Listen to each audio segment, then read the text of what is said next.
I got back from the pharmacy earlier that day because I had forgotten my wallet at home. I never imagined those words would shatter my heart forever. That disgusting old woman makes me sick. I can't keep pretending I love her. The voice was my own daughter, Jennifer, talking on the phone in the kitchen. I froze in the entryway with the keys still in my hand, feeling my legs go weak. Jennifer kept talking. I swear she smells like medicine. She complains all day, and she still wants to stick her nose into everything. Mark is already desperate for her to leave. I climbed to my room without making a sound, feeling like an intruder in my own home. I sat on the edge of the bed I shared with the memories of my late husband, Robert. And for the first time in 2 years since Robert passed away and I came to live here, I cried quietly. I picked up the Bible I always keep on the nightstand and whispered a prayer. Lord, give me strength to understand what is happening. I, Margaret Johnson, who raised this girl alone after her father left us, who worked double shifts to pay for her schooling, who 15 years ago paid the down payment on this house when they got married and put it in her name thinking I was doing the right thing. That night, during dinner, I looked at my family with different eyes. Jennifer served the rice with a forced smile. Mark barely looked up from his plate. Ethan complained about the food and Emily played with her phone. When Ethan said the food had no salt, Jennifer immediately looked at me with irritation, as if it were my fault. Mark muttered something about, "There's always some problem." When Emily knocked over a glass of juice, everything I had once taken for tiredness or stress suddenly took on a completely different meaning. When Jennifer asked if I was all right because I was very quiet, I only smiled and said I was a little tired. She nodded with relief, happy she didn't have to pretend to be interested in my answer. That disgusting old woman was me. But what they did not know was that that disgusting old woman had made a decision. For 68 years I had always put others first, always sacrificed, always swallowed insults in silence. But in that moment something inside me changed forever, and they had no idea what was about to happen. The first waves of pain came that very early morning when I couldn't fall asleep. I remembered when Jennifer was little and got sick. I spent whole nights awake, making compresses, giving her medicine, singing to her until she slept. I remembered when she graduated from college and cried, thanking me for everything I had done, promising she would be a better daughter. I remembered when Ethan was born and Jennifer said I was the best grandmother in the world, that the children needed me. I remembered when Emily took her first steps, running toward me shouting, "Grandma!" I remembered when Robert left this life and Jennifer promised she would take care of me forever, that she would never leave me alone. How had I become the disgusting old woman who got in the way in the house I myself had paid for? At what point did sacrifices turn into burdens? When love turned to disgust, I got out of bed and walked to the bathroom mirror. A 68-year-old woman looked back at me. Lines that told stories of hard work. Eyes that had seen too much pain. Hands that had worked tirelessly to give others what I never had. Margaret, I whispered to myself. It's time for someone to take care of Margaret. The next morning I watched every detail of the household routine with new clarity. Jennifer made breakfast with mechanical movements, serving my plate last as if I were an afterthought. Mark read the paper, completely ignoring my presence, even when I offered him coffee. Ethan came down late, grabbed his breakfast standing up, and left without saying goodbye. Emily held out her hand asking for money for school lunch without looking me in the eyes. It was as if I were an old, inconvenient piece of furniture that everyone had learned to ignore. After everyone left, I stayed alone in the kitchen, washing the dishes and thinking about this kitchen that had been the heart of my home with Robert, where we had planned our dreams, where we had raised Jennifer with so much love. Now it was only the place where the disgusting old woman cleaned up everyone else's messes.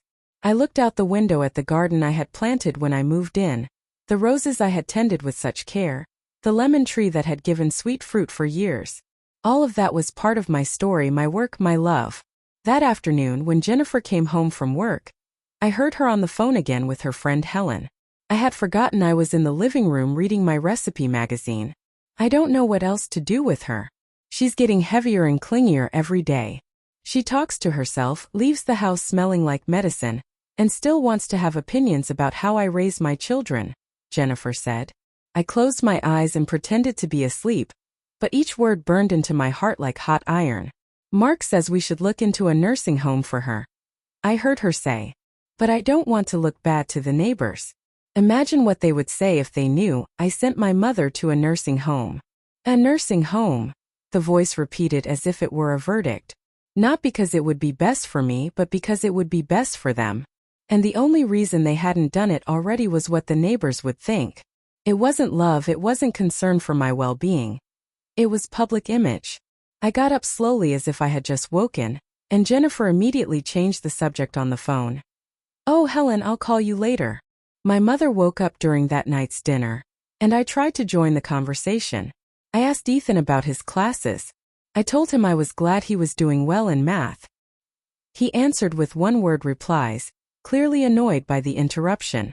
When I tried to tell Emily about a new recipe I had seen in a magazine, Jennifer cut me off. "Mom, let her eat in peace." When Mark mentioned he'd had a tough day at work, I offered my sympathy and some advice based on my experience. He looked at me as if I had said something completely irrelevant. That night, while they watched TV in the living room, I went to bed early, but I heard them talking as if I were already asleep. "She's getting more meddlesome every day," Jennifer said. Today she tried to give me tips on how to cook, as if I didn't know how to run my own house. And she was lecturing me about work, Mark added, as if she knew something about my industry. "The worst is the kids are starting to get nervous around her," Jennifer continued. "Ethan told me he's embarrassed to bring friends over because Grandma always wants to chat with them." Embarrassment. My own grandson was ashamed of me. The boy I had rocked as a baby, taught to tie his shoes, comforted through nightmares. Now I was a source of shame for him. I covered my mouth to keep from sobbing, but the tears streamed out anyway. When had I become this burden that embarrassed my family? When had I stopped being the beloved grandmother and turned into the nuisance they wanted to hide? The answer came like a painful revelation. I had never stopped being the same person. What had changed was that I was no longer useful to them. When Jennifer needed help with the little kids, when she needed someone to watch the house while she worked, when she needed emotional support after arguments with Mark, I was valuable.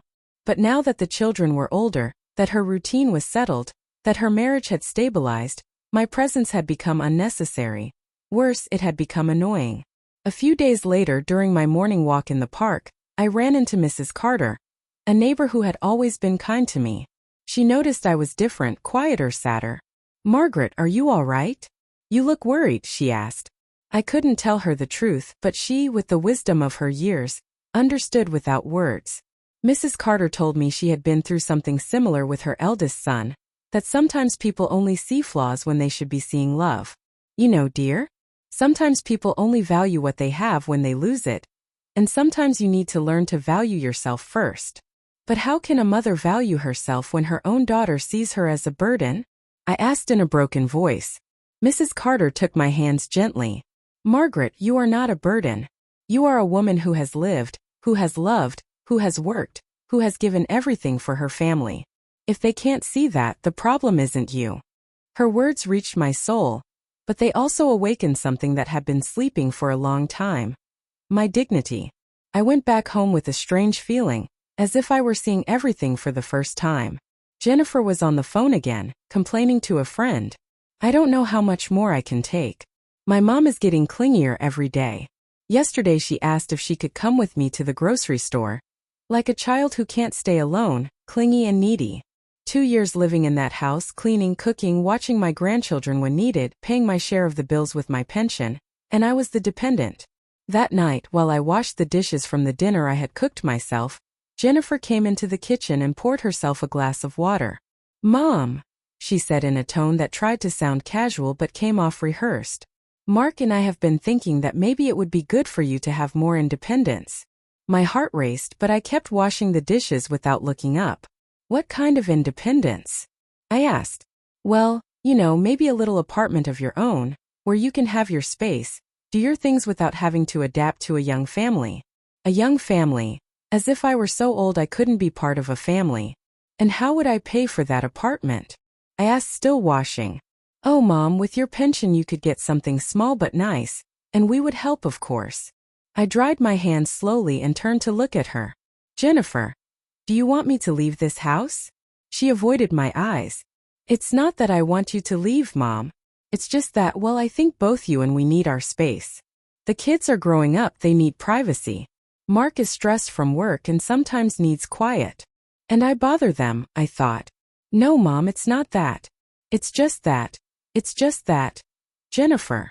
The silence that followed was deafening. My daughter couldn't say the truth, that I was in their way, that I was a burden, that they considered me a disgusting old woman. She also couldn't lie convincingly. It's complicated, Mom. No, child, it's not complicated at all. It's very simple. They don't want me here anymore. I'm no longer useful. I'm no longer the beloved grandmother. Now I'm the bothersome old woman who smells like medicine and talks too much. Mom, don't say that, she protested, but without conviction. Then why can't you look me in the eyes when you say it? Why have you avoided being alone with me for weeks? Why does conversation stop when I enter a room? Jennifer finally looked at me, and in her eyes I saw something that broke my heart, relief. Relief that we were finally talking about it, that she no longer had to pretend. All right, Jennifer, I said with a calm I didn't feel. I understand the message perfectly. I left the kitchen and went up to my room, closing the door softly. I sat on the bed and looked around. That room had been my refuge for 2 years, where I had cried over Robert's death, where I had prayed for my family's happiness, where I had planned Christmas dinners and birthdays to make them happy. Now it felt like a prison cell I needed to escape. That night, while they thought I was asleep, I heard them argue in their room. You told her too directly, Mark said. It was about time someone told her, Jennifer replied. We can't keep walking on eggshells for her. This is our house, our life, our children. And if she gets difficult. Difficult how? What is she going to do, sue us? She's a 68-year-old woman with no resources besides her pension. She has no options, no assets. Jennifer, how little you knew about your old mother. How little you knew about the woman who had worked for 40 years, who had saved every penny, who had carefully invested your father's life insurance money, who had been so responsible with her finances, who had more resources than your family ever imagined. And how little you knew about the house you lived in. Because in your arrogance you never bothered to check the legal papers we signed 15 years ago. I got out of bed and took a small box from my drawer where I kept my most important documents. Robert's will, my birth certificate, my pension papers. And there was the deed to the house. I read it carefully under the night lamp, confirming what I remembered. When we put the house in your name 15 years ago, Jennifer, your father was supposed to sign too because we were married under community property rules, but he was traveling for work that week and we said, we'll sign when he returns. Robert passed away before he came back. And you never asked why all the official mail kept arriving in my name. Why did the county records office look for me for any paperwork? Why did the bank continue to treat me as the primary owner for tax purposes?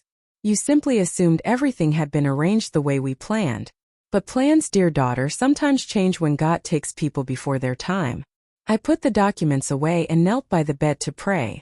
My Jesus, I whispered. I know you are watching over me from heaven. Give me strength for what I must do. And forgive me if what I am planning seems like revenge. But I believe sometimes justice and revenge look very much alike. I went to bed with a sense of peace I had not felt in months. The disgusting old woman was about to teach her family a lesson they would never forget. The next morning I woke with a clear purpose. At breakfast I looked at my family for the last time as the tolerated and despised grandmother. Jennifer serving me lukewarm coffee while giving the hot one to Mark. Ethan asking for money for school with his hand out, without a please or thank you. Emily complaining that her uniform wasn't ironed, as if it were my responsibility to iron the clothes of a 12-year-old girl who knew perfectly well how to use an iron. Good morning, I said cheerfully. And they all answered with distracted grunts. You know what? I was thinking about what you told me yesterday, Jennifer. About having more independence. Jennifer looked up from her phone with sudden interest. Yes, I think you're right. It's time I make some changes in my life. Mark nodded approvingly, probably imagining silent mornings without my presence. That sounds very good, Mrs. Johnson. I let them finish breakfast in peace, savoring their anticipated relief. When everyone had left for work and school, I took out my phone and dialed the number I had saved for years but never used. That of Mr. Thompson, the lawyer who had handled legal matters when Robert passed away. Good morning, sir. This is Margaret Johnson. Do you remember me? Of course, Mrs. Johnson. How can I help you? I need you to review some documents about a property, and then help me make some important decisions about my future. With pleasure. You can come to my office this afternoon. I'll be here at 3 o'clock sharp. I hung up and smiled for the first time in weeks. The disgusting old woman was about to remind her family that she had lived 68 years. I had faced loss, betrayal, financial struggles, discrimination, and abandonment. And I had survived all of it with dignity. Now I was going to survive this too, but on my own terms. The following days were a silent torture full of painful discoveries. I began to notice every glance of disguised disgust, every impatient sigh when I spoke, every time voices dropped as soon as I entered the room. Mark complained whenever I watched my programs on TV, saying they were old lady shows nobody watched anymore. Jennifer rolled her eyes when I asked about the grandchildren, muttering that I was too clingy. Ethan and Emily greeted me with quick hand waves, as if hoping to slip by without having to talk to me. My appointment with Mr. Thompson turned out to be revealing in ways I hadn't expected. His office smelled of old leather and coffee, an aroma that reminded me of the times Robert and I had gone together to handle legal matters. "Mrs. Johnson," he said with a warm smile, "how have you been? You look thinner." I explained my situation calmly without dramatizing, simply laying out the facts. His expression darkened as I spoke. "Let me review the documents you brought," he said, putting on his glasses. For 20 minutes he read, made notes, consulted law books. Finally, he looked up with an expression mixing surprise and concern. "Mrs. Johnson, your daughter knows you are still the only legal owner of that house." My heart raced. "What did you say?" "The transfer was never completed. When Mr. Robert died before signing, the process was left unfinished. Legally, I was the absolute owner of the property." The world stopped for a moment. For 2 years Jennifer and Mark had acted as the owners of the house, making decisions, planning remodels, treating me like an unwanted guest. And all that time I had been the legal owner. "Are you sure, Mr. Thompson?"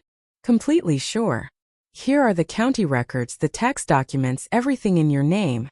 Your daughter never questioned this because you kindly allowed all the official mail to continue arriving in her name to make managing the house easier. But that was only an informal arrangement." I left the lawyer's office with a folder full of documents proving my ownership and a sense of power I hadn't felt in years, but also with deep sadness.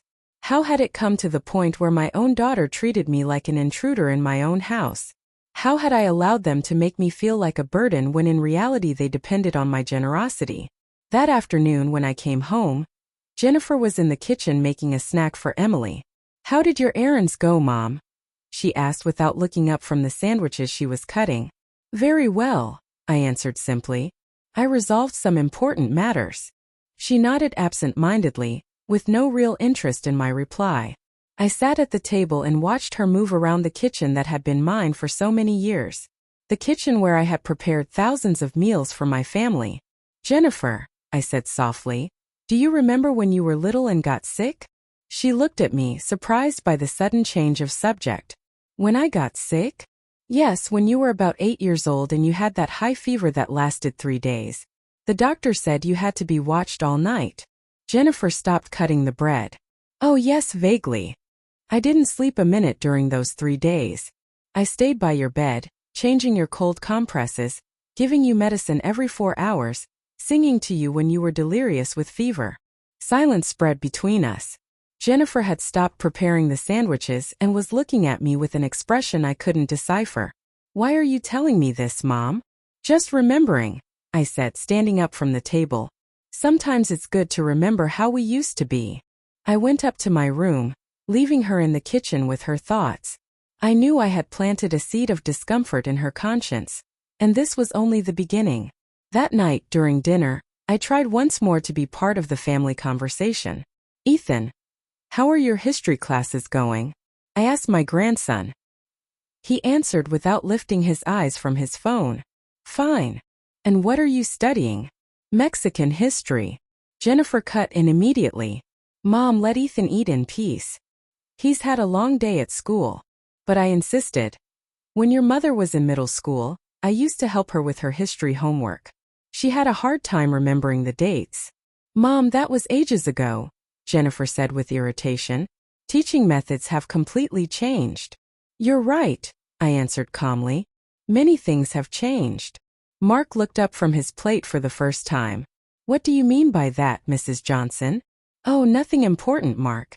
Just that sometimes the things we believe will last forever change without us realizing it. After dinner, while I was washing the dishes, Jennifer came up to me. Mom, are you upset about something? I dried my hands slowly before answering. Why would I be upset? I don't know, you've been different these days, quieter but also more. I don't know how to put it, more observant, like you're studying us. I smiled. I'm just paying more attention to things. At my age, you learn to value the details. That night, lying in bed, I let the memories flow freely. I remembered when Jennifer graduated from high school and cried because she had no money for a graduation dress. I worked extra shifts for a month. I sold some jewelry I had inherited from my mother, and bought her not only the dress, but also the shoes and the hairstyle at the most elegant beauty salon in the neighborhood. I remembered when she married Mark and I paid half of the wedding because their income wasn't enough for the celebration she dreamed of. I remembered when Ethan was born prematurely and had to stay in intensive care for 2 weeks. Jennifer was devastated. Mark worked double shifts to cover the medical expenses, and I stayed at the hospital day and night, sleeping in uncomfortable chairs, praying entire rosaries, being her only constant companion during that crisis. I remembered when Emily had learning problems in first grade, and I offered to help her with homework every afternoon for an entire year until she caught up. At what moment had all those sacrifices, all that love, turned into burdens?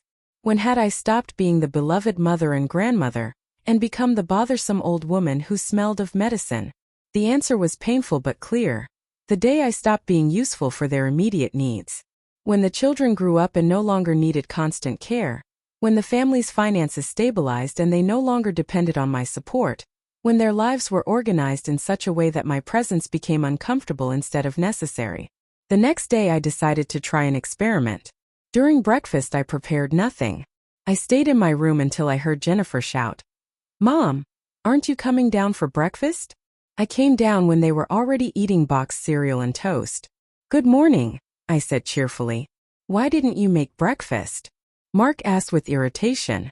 "I thought it would be good if everyone prepared their own," I replied, serving myself coffee. "That's more independent, don't you think?" Jennifer looked at me suspiciously. "Mom, are you feeling okay?" "I feel perfectly fine. I'm just practicing that independence we talked about." The rest of breakfast passed in tense silence. When they all left, I cleaned only my spot at the table, leaving the other dishes dirty. If they wanted independence, they were going to get it. That afternoon, when Jennifer came home from work, she found the kitchen just as she had left it in the morning. Dirty dishes, crumbs on the table, the coffee pot unwashed. "Mom!" she shouted. "What happened here?" I came down from my room where I had been reading peacefully. "What's wrong, dear? Why didn't you clean the kitchen?" "I thought since everyone made their own breakfast, everyone would clean their own." "But you always clean the kitchen." "I always did many things, Jennifer, but I'm learning to be less." "How did you say it?" "Less clingy." In the days that followed, I continued my independence experiment. I stopped cooking for everyone, making only my own portions. I stopped doing the family's laundry, taking care only of mine. I stopped cleaning the common areas, staying in my room. The house quickly began to show signs of disorder. Jennifer came home from work to a dirty kitchen. No dinner prepared, piles of laundry unwashed. "Mom, this can't go on," she complained after a week of my new routine. "What do you mean it can't go on? You know perfectly well you can't just stop doing things around the house." "Why not? You said I needed more independence, that I was too clingy, that I interfered too much in family matters." "I'm just following your advice." "That's not what I meant." "Then what exactly did you mean, Jennifer?" She was speechless because we both knew what she really meant. She wanted me to leave the house, but as long as I stayed, she expected me to remain the unpaid maid who kept everything running. She wanted to get rid of my inconvenient presence but keep my convenient services. "Mom, independence is one thing, but being selfish is another." The word hit me like a slap. Now I was selfish. Yes, selfish. You live in this house, eat our food, use our utilities, and don't contribute anything. The mask had finally fallen. "Ah," I said with a calm I didn't feel. I see. So when I cooked breakfast, lunch, and dinner every day for 2 years, that wasn't contributing. When I cleaned the entire house, washed and ironed clothes for 4 people, looked after the kids after school, that wasn't contributing. When I paid half the household expenses with my pension, was that not contributing either? Jennifer realized she had gone too far, but the damage was done. Mom, I didn't mean. Didn't mean what? Didn't mean the truth, because at least now we're being honest with each other. I turned to go up to my room but stopped at the foot of the stairs. Jennifer, tomorrow I'll be out early and come back late. Don't wait for me for dinner. That night I heard Jennifer and Mark arguing softly in their room. She's becoming impossible, Jennifer said. I can't deal with her tantrums anymore. Tantrums? Mark replied. I think your mom is right. We've been expecting her to do all the housework without recognizing her contribution. Don't start to. Don't you remember everything we've done for her? We gave her a home when she was alone. We gave her a home in her own house, Jennifer. There was a long silence. What do you mean by that? Nothing. Forget it. But I knew exactly what Mark meant. On some level, he had begun to realize the injustice of the situation, and that gave me hope that at least one person in this house still had a conscience. The next morning I got up early and dressed in my best clothes. I had scheduled an appointment with Mr. Thompson to discuss my legal options, but I also had another stop to make. First I went to the most prestigious real estate agency in the neighborhood and asked to speak with the most experienced agent. Good morning, ma'am. How can I help you? I want an appraisal of my property, I said, handing him the deed to the house. I'm considering selling it. The agent, a middle-aged man named Michael, studied the documents with growing interest. This is a very attractive property, Mrs. Johnson. When could we do the appraisal? Today, if possible, but I need the appraisal to remain completely confidential. The current occupants of the house must not know I am considering selling it. Michael nodded professionally. Of course, we handle these situations with complete discretion. After leaving the real estate office, I went to Mr. Thompson's office. This time I carried a list of specific questions I had prepared during sleepless nights. Mr. Thompson, if I decide to sell the house, do the current occupants have any legal right to stop it? None at all, Mrs. Johnson. It is your private property. And if they refuse to leave, we would have to start a legal eviction process. But since you are the legitimate owner and they have no lease contract, the process would be relatively quick. One more question, Mr. Thompson. For the past 2 years they have been making decisions about changes to the house, receiving all the official mail, acting as if they were the owners. Does that give them any rights? The lawyer smiled. On the contrary, Mrs. Johnson, if they have been making modifications without your written consent, technically they have been altering someone else's property. You could even sue them for damages if you wished. I left the lawyer's office with a plan fully formed in my mind. I was not going to be vengeful, not going to be cruel, but I was going to claim my dignity and my independence in the most decisive way possible. For 2 years I had allowed myself to be treated like an intruder in my own home. It was time to remind everyone who the real owner was. When I arrived home that afternoon, Jennifer was waiting in the living room with a worried expression. Mom, where were you all day? I tried calling you, but your phone was off. I had several important appointments, I answered, putting my purse in the closet. What kind of appointments? Personal matters, dear. As you said, I need more independence, and part of that is handling my own affairs. Jennifer studied me carefully. Mom, I'm really sorry about what I said last night. I was frustrated and said things I shouldn't have. Don't worry, Jennifer. On the contrary, you helped me clarify many things. What things? Things about my future, about my options, about what I really want for the rest of my life. And what do you want? I smiled mysteriously. I want exactly what you want for me, daughter. Independence. That night, for the first time in weeks, I slept deeply. I had a plan, I had the resources to carry it out, and I had the determination that only comes when someone finally decides to value herself. The disgusting old woman was about to teach her family that they had gravely underestimated Margaret Johnson.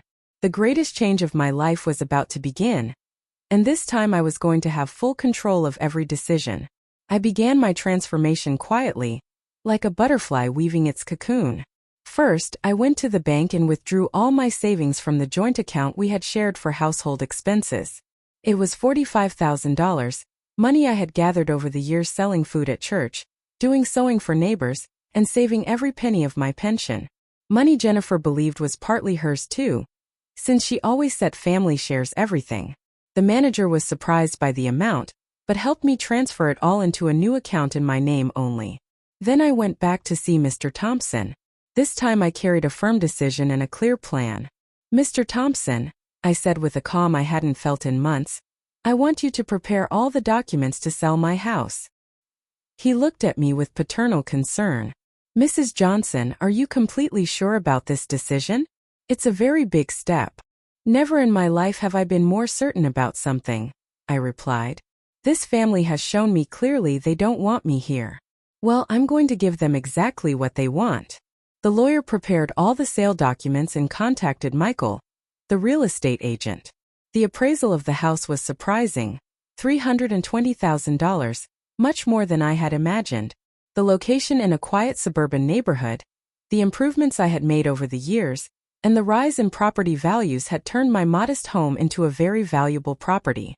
"We have several interested buyers," Michael informed me. "With this location and these features, the house will sell in less than a month." In the meantime, I quietly began looking for where to live. I visited 5 different apartments before finding the ideal one. Small but bright, in a building for seniors, with a terrace where I could grow my plants and a beautiful view of the park. It had a living dining area, a practical kitchen, a comfortable bedroom and a full bathroom. Most importantly, it radiated a peace I hadn't felt in years. During those weeks of preparation, Jennifer, Mark, and the kids suspected nothing of the storm approaching. They kept treating me like an old piece of furniture in the way. Mark would come home from work and shut himself in his room without saying hello. Jennifer would serve my plate last, as if it were an afterthought. The grandchildren would ask me for favors without a please or thank you, believing it was my duty to serve them, never imagining that the disgusting old woman was planning the biggest surprise of their lives. One morning at breakfast, Jennifer casually announced, "Mom, Mark and I decided we're going to remodel the kitchen next month. There will be a lot of noise and mess for weeks." They didn't even ask my opinion about changes to my own house. "Oh really?" I replied calmly. "And where will you get the money for that remodel?" Jennifer exchanged a glance with Mark. "Well, we thought of using part of the household budget, and maybe you could contribute some of your savings." "My savings to remodel my house without consulting me? How much do you expect me to contribute?" I asked with genuine curiosity. "The remodel will cost about $20,000, Mark said. "We thought of dividing it among all of us. We'd put in $10,000, and you would put in the other $10,000. I smiled sweetly. "Let me think about it." That afternoon, while they were at work, I received a call from Michael. "Mrs. Johnson, I have excellent news. The buyers are ready to close the deal. We can sign the contract next week, and the closing will take place in 15 days. My heart raced.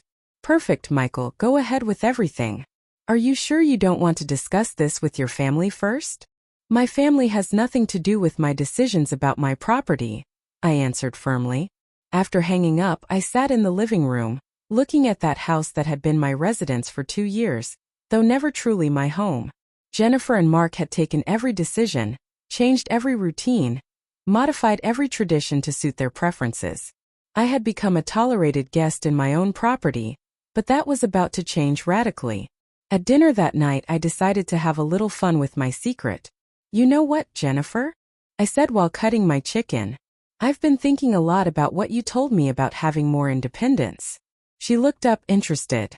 Yes, and I think you're right. At my age I should have my own space, my own rules, my own life." Mark nodded in approval. "That's a very mature attitude, Mrs. Johnson. In fact," I continued, "I've been looking into some options." Jennifer grew alert. "What kind of options?" "Oh, different possibilities for my future. Some more interesting than I expected." Ethan looked up from his phone for the first time in weeks. "Are you moving out, Grandma?" My grandson's innocent question touched my heart. At least he seemed genuinely worried. "Maybe, son. Maybe it's time for Grandma to live her own adventure." After dinner, Jennifer followed me into the kitchen while I was washing the dishes. Mom, what adventure are you talking about? You're worrying me. Don't worry, dear. I'm just exploring options to be more. How did you put it? Less clingy. Mom, I didn't mean to hurt you with those words. You didn't hurt me, Jennifer.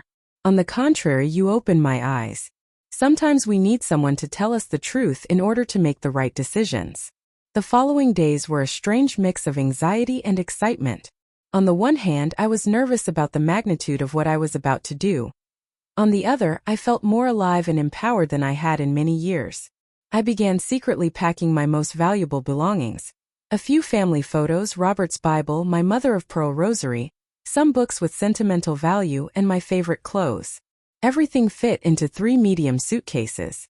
68 years of life reduced to 3 suitcases. But instead of sadness, I felt free. I was leaving behind not just material things, but years of being treated like a nuisance, of tiptoeing around, of feeling guilty for existing in my own house. Mrs. Carter had been helping me without asking questions, simply offering the silent support of someone who understands. One afternoon while we had coffee at her place, she said, "Margaret, you look different, more determined." I feel different, Teresa. For the first time in a long time, I feel like I have control over my life. And your family, how do you think they will react? They will react exactly like any family that discovers they've been taking for granted the most valuable thing they had. The day before the signing of the sales contract, I received a call from Mark at work. "Mrs. Johnson, may I speak with you?" His tone was unusually serious. "Of course, Mark, what do you need?" "It's about Jennifer. She's been very stressed lately. She says you've been acting strangely, as if you're planning something. Is there anything I should be worried about?" The question amused me greatly. After 2 years of ignoring my feelings, my opinions, my needs, now they were worried because I was acting strangely. "Mark," I said as sweetly as I could, "there's nothing to worry about. I'm just making some adjustments in my life." "What kind of adjustments?" "The adjustments needed to become the independent woman Jennifer wants me to be."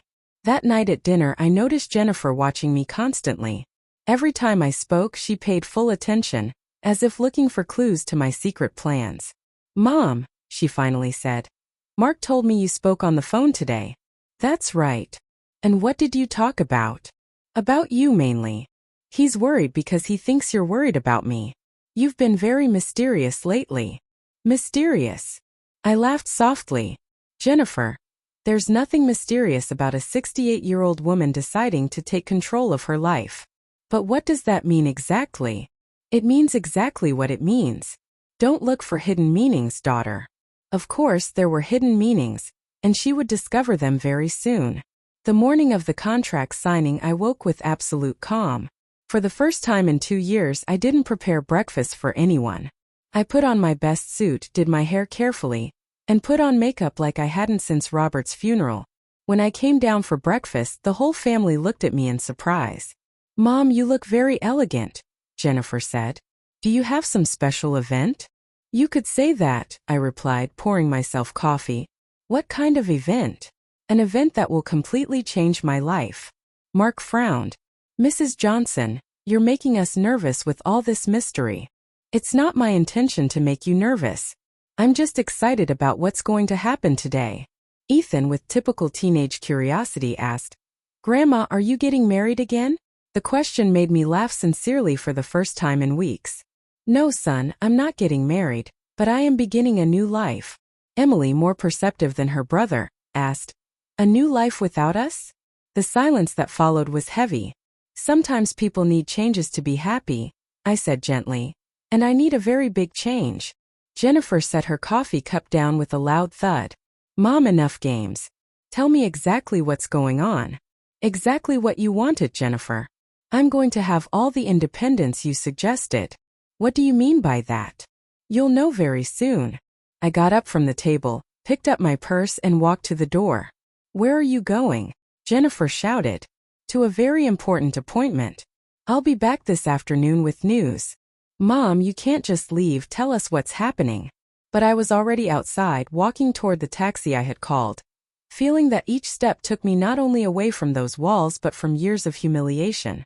At Mr. Thompson's office, I signed the sales documents with steady hands and a calm heart. The buyers, a young couple with 2 small children, were excited about their new home. "It's a beautiful property," they told me. "It's clear it was cared for with a lot of love." "Yes," I answered. "It was cared for with love. I hope you will love it too." After the signing, I went straight to the bank and deposited the check for $320,000 into my personal account. I had never had so much money at once. With that amount, I could live comfortably for many years. I could travel if I wanted, I could be completely independent, but most importantly, I could live with dignity. My next stop was the apartment building where I had decided to move. The unit was already ready, furnished with new pieces I had carefully chosen in the previous weeks. It was small but perfect. A living room with a view of the park, a modern kitchen, a cozy bedroom, and a full bathroom. On the terrace, I placed flower pots I had bought that same morning. As I arranged my belongings in my new home, I thought of Jennifer, Mark, and the children discovering the truth. I imagined their faces when they realized that the disgusting old woman had, in reality, been their benefactor. That all this time they had lived in my house, spent my money, and made decisions as if they were theirs, while treating me like a burden. At 5 in the afternoon, I returned for the last time. Jennifer was waiting in the living room, visibly upset. "Mom, where have you been all day?" I was so worried. "I was taking care of my future," I replied calmly. "Your future?" "Yes, Jennifer, my independent future." I sat in my favorite chair and looked her straight in the eye. "Do you remember telling me I needed more independence?" "Yes, but..." "Well, I have wonderful news. Starting tomorrow, I will have all the independence in the world." Mark walked in at that moment with Ethan and Emily behind him. They all sat around me with expressions of confusion and anxiety. "Family," I said with a serene smile, "I have something important to tell you." The silence was so thick you could cut it. "Today I sold this house." The words hung in the air like a bomb about to explode. "What did you say?" whispered Jennifer. "I said I sold this house. The new owners take possession in 15 days. The explosion came immediately. Jennifer jumped up, shouting, "That's impossible. You can't sell this house. This house is mine." I pulled the documents from my purse and placed them on the table. "Read these papers, daughter. Tell me who the real legal owner is." The silence that followed was the most intense of my life. The moment had come to face 2 years of lies, mistreatment, and false assumptions. Jennifer took the papers with trembling hands. Her eyes scanned every line. I watched her grow pale as the truth sank in. Mark leaned over her shoulder to read, and his face shifted from confusion to absolute astonishment. "This can't be true," Jennifer murmured. "Dad signed the papers, I saw him." "Your father was going to sign them when he returned from his business trip," I answered calmly. "But God took him before he could." "But we've been paying the household expenses," stammered Mark. "With my money as well," I replied. "Half the expenses came from my pension, and the taxes that always arrived in my name were also paid by me." The truth hit them like cold water. For 2 years they believed they were supporting the disgusting old woman, when in reality I had been sustaining my own home. "So you were always the owner of the house, Grandma?" asked Ethan with brutal honesty. "Always, my son. And Mom and Dad didn't know?" "Your mother knew, but she chose to forget." Jennifer looked at me with a mixture of anger and despair. "Mom, you never told us anything. You acted like we were the owners." "You acted like the owners," I corrected. "I simply didn't contradict you because I thought we were a family making decisions together." "Grandma, does this mean we're not going to live here anymore?" asked Emily with tears in her eyes. That question broke my heart, but it was too late to turn back. "The new owners take possession in 15 days, I answered softly. "You'll have to find another place to live." "This is madness," Jennifer screamed. "You can't throw us out on the street. We're your family." "I am your family," I responded with a firmness I didn't know I had. "But for the last 2 years you treated me like a stranger. Now you'll have the chance to live without that burden." Mark tried to intervene in a conciliatory tone. "Mrs. Johnson, I think there's been a misunderstanding. We never wanted you to feel rejected." "Never wanted?" I asked bitterly. "Mark, do you remember the last time you asked me how I was? The last time you cared about my day, my feelings, my opinions?" His silence was his answer. He couldn't remember because it had never happened. And you, Jennifer? I continued, looking at my daughter. When was the last time you hugged me without it being my birthday or some special occasion? When was the last time you wanted to sit with me just to spend time with your mother? She opened her mouth to answer, but no words came out. We both knew the answer was never. For 2 years our relationship had been mechanical. Meals, chores, obligations. Nothing more. There had never been genuine affection, real conversations, or moments of connection between mother and daughter. But Mom, Jennifer finally said with a trembling voice, we do love you. It's just that, well, sometimes it's hard to live with people of different generations. People of different generations? I repeated slowly. Do you know what you called me when you thought I wasn't listening? Jennifer turned even paler. I don't know what you're talking about. You called me a disgusting old woman. You said I made you sick, and that you couldn't stand pretending to love me. The words fell on the room like heavy stones. Emily and Ethan looked at me in horror. Mark lowered his head in shame, and Jennifer collapsed onto the couch as if all the air had left her. I didn't mean that, Jennifer whispered. I was frustrated, stressed. No, daughter. You said exactly what you felt. And that's fine, you can't force love. But you also can't expect someone to stay where they are not wanted. I stood slowly, feeling the weight of my 68 years but also a freedom I hadn't felt in decades. The documents of the sale are on that table. The new owners are kind, and I'm sure they'll give you a reasonable time to get organized. And you? Asked Ethan in a small voice. Where are you going to live? I've already found a beautiful place, son. A small but lovely apartment where I can keep my plants, read my books, and live in peace. Can we visit you? Asked Emily. That question went straight to my heart. You can always visit me if you truly want to see me, not out of obligation. I looked at Jennifer. But the visits must be genuine. Mark finally spoke. Mrs. Johnson, this is very drastic. Surely we can find a solution that works for everyone. The solution, Mark, is exactly what is happening. You will have the total independence you wanted, and I will have the dignity I deserve. But the children, Jennifer tried to argue. They'll be fine. They are strong, intelligent, and they'll adapt. Jennifer stood up abruptly. This is revenge, you're punishing us. No, Jennifer, this is justice. For 2 years you enjoyed the benefits of living in my house while treating me as a burden. Now you will learn what it means to support a family without my help. We supported you, Jennifer protested. With what money? I shot back. With the expenses we split in half? With the meals I cooked? With the cleaning I did? With the childcare I provided?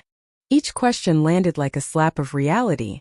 Jennifer realized she had been living in a comfortable illusion, seeing herself as the benefactor while I silently carried much of the burden. Besides, I continued, when I reviewed my statements with my accountant, I discovered something interesting. I pulled out more documents from my purse. In these 2 years you spent $32,000 more than you contributed. Mark took the papers in disbelief. That can't be. The numbers don't lie. Between the extra expenses you authorized without consulting me, the purchases you called family needs, and the projects you decided on for the house, you spent much more than you put in. Jennifer went over the figures in desperation. But those were family expenses, she stammered. Family expenses? I asked.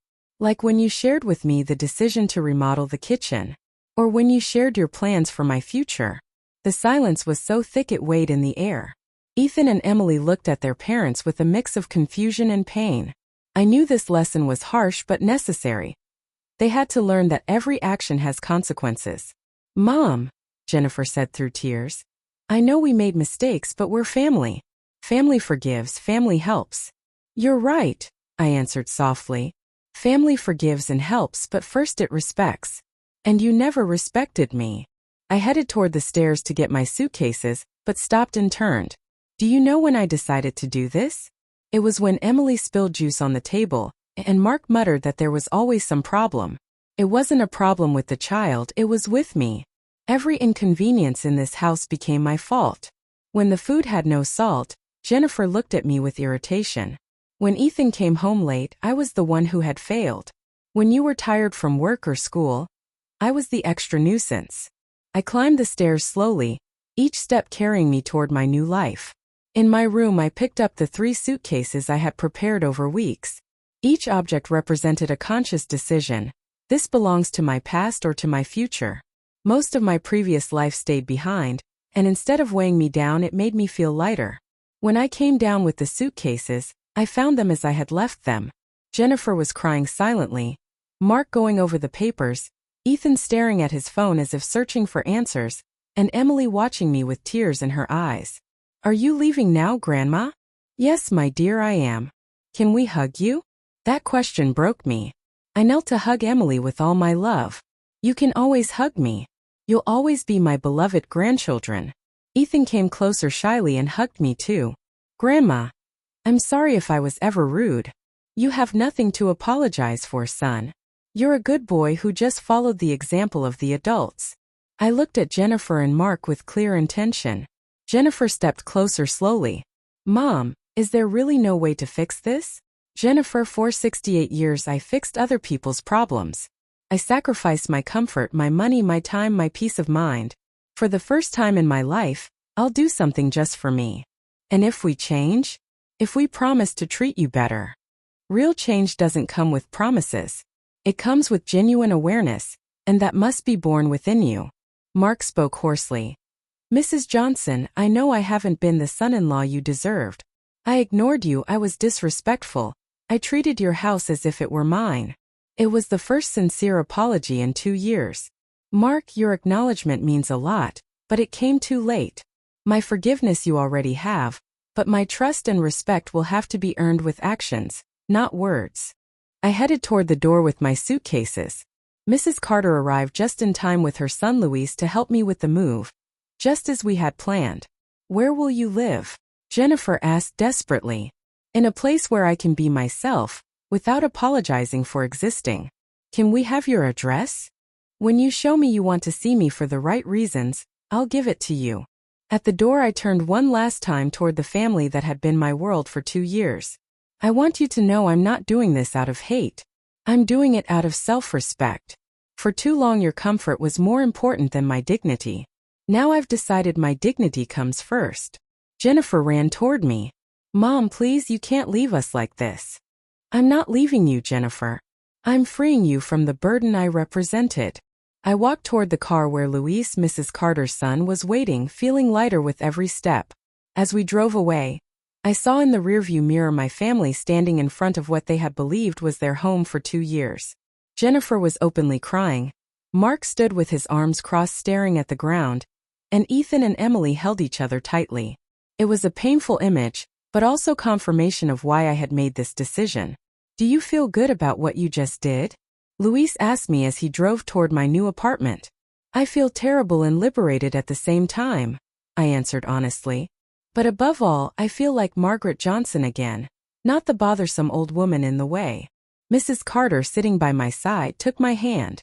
"You did the right thing, my friend. Sometimes self-love demands tough decisions." We arrived at my new building just at sunset. It was symbolic. The end of one era and the beginning of another. My apartment welcomed me with the serenity I had felt when I chose it. Small but perfect, tidy yet cozy, quiet but not lonely. For the first time in 2 years I was in a space that was entirely mine. As I unpacked that night, my phone rang. It was Jennifer. "Mom, please talk to me. I want to apologize. I want you to know we never meant to hurt you." "Jennifer, apologies are valuable, but actions mean more. For 2 years you had the chance to show me you valued me, and you chose not to. But now we know and we can change. Maybe you can, but you'll have to prove it without me. You'll have to learn to be an independent family, to solve your problems without blaming others, to value each other because you won't have a convenient grandmother to absorb all the tension." The silence on the other end was deep. "Are you really not going to give us another chance? This is your chance, Jennifer. Your chance to grow, to learn respect. I've already chosen my path." I hung up and made myself some tea. On my terrace, looking at the city lights, I breathed air free of tension and pretense. It tasted exactly like recovered dignity. That night, for the first time in years, I slept without worrying whether my existence bothered anyone. 6 months have passed since I left that house. Now I wake up every morning in my small and cozy apartment. I drink coffee without rushing, water the plants on my terrace, orchids, geraniums, mint, and even little cherry tomatoes I lovingly grow. I no longer worry about anyone rolling their eyes when I speak or sighing when I share an opinion. I have a peaceful routine: prayer, tending to my plants, reading my Bible, and planning the day. I've made true friends in the church prayer group. Mrs. Carter, Mrs. Collins, and Mr. Miller have become my dearest companions. On Thursday afternoons we meet to study the Bible and share experiences. On Tuesday mornings I attend fabric painting classes at the parish hall, and on Saturdays I help distribute breakfasts to people in need. I feel useful in a way I hadn't experienced in years. I know from Mrs. Carter, who visits me every Monday, that Jennifer and Mark had to move into a smaller apartment, that they're struggling financially, and that the kids ask about me constantly. Ethan questioned why I left, and Jennifer had trouble explaining without admitting the truth. Emily cried several times asking to see me. A neighbor told me that Jennifer has been saying I abandoned my family, that I'm cruel and selfish. I smile when I hear those stories. It's easier to blame me than to accept reality. During the first few months I received calls from Jennifer that I let go to voicemail. Her messages shifted between tears and reproaches. "Mom, you can't do this to us. We're family. The kids miss their grandma." Family. What a curious word coming from someone who once called me a disgusting old woman. Later came the desperate messages. "Mom, we need to talk. We can't pay the rent. The kids had to change schools. Please answer me." A month ago, Emily got my number from Mrs. Carter and called me crying, "Grandma, why don't you come see us? I miss you so much." My heart broke, but I stayed firm. "I miss you too, sweetheart. But sometimes adults have to make hard decisions to teach important lessons." What lessons? Lessons about respect, about valuing people, about treating family with real love. So does that mean you don't love us? I love you with all my heart. That's why you need to learn these lessons. Ethan also sought me out, showing up one day at the park where I walk every morning. "Grandma, this is wrong. Mom and Dad are sad, they argue all the time, and Emily cries for you every night." We sat on a bench under a tree. "Ethan, do you think it was right the way they treated me?" He lowered his head. "No, but they get it now. They learned the lesson. Real lessons take time. It's not enough to say, 'I understand now.' You have to prove it with consistent actions." I gave him my address and told him he could visit me anytime he truly wanted to, not because someone told him to. "Can I come Sunday?" "You can come whenever you sincerely want to." Since then, Ethan comes every 2 weeks. We cook together, play cards, talk about his dreams. It's the only time I still feel like I have family. 3 weeks ago I ran into Mark at the supermarket. He looked tired, thinner, wearing worn clothes. "Mrs. Johnson," he said timidly, "may we talk?" "Good morning, Mark. How are you?" "It's been tough. Jennifer is working 2 jobs. I lost mine. The kids are having a hard time." "I'm sorry," I answered sincerely. "Have you found another job yet?" "I'm interviewing, but it's hard." Mark continued with a breaking voice. "I know I have no right to ask you for anything, but the kids really need you. Jennifer is exhausted, I'm desperate, and they have no one giving them stability." "Mark, I'm not responsible for giving your family stability. That's your responsibility as parents. But you always were that stability." "Exactly. I always was, and you never valued it until you no longer had it." I placed my hand gently on his shoulder. "Mark, you will get through this. You're a strong, capable, intelligent family. You just have to learn to do it without depending on me. But can't you give us a chance? Just one chance to prove we've changed. The chance is the one you give yourselves every day, Mark. Every day you treat Jennifer well, every day you value Ethan and Emily, every day you build your family with mutual respect, you're already proving you've changed. You don't have to prove anything to me." That night, while embroidering a pillowcase in my favorite chair by the window, and listening to the music of Frank Sinatra at the volume I chose, I realized I was completely happy. I had real friends, people who respected and valued my company. I had a fulfilling routine, activities that made me feel useful and appreciated. I had inner peace, recovered dignity, and for the first time in many years, self-love. Sometimes when the phone rings and I see Jennifer's number, I let it go straight to voicemail. Her messages have changed over time. No more yelling or reproaches, now only desperate pleas. Mom, the kids ask about you every day. Emily made a drawing for you. Ethan is doing well in school and wants to tell you. I know I treated you badly, I know I didn't value you. But please don't punish us forever. It's not punishment, I thought, it's consequence.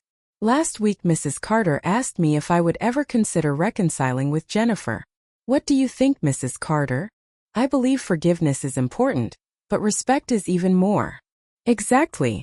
I already forgave them, but forgiveness doesn't mean forgetting, and much less going back to a situation where I was disrespected.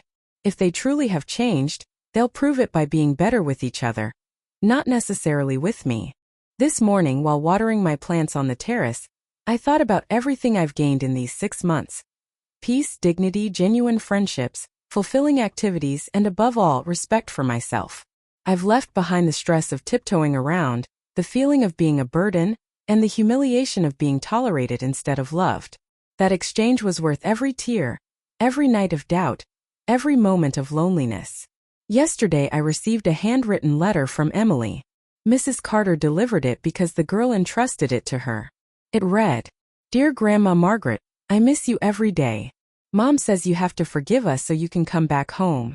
I don't really understand what happened, but I want you to know I love you very much, and that you'll always be my favorite grandma. I hope to see you soon. Love, your granddaughter Emily." I cried when I read it, but I also smiled.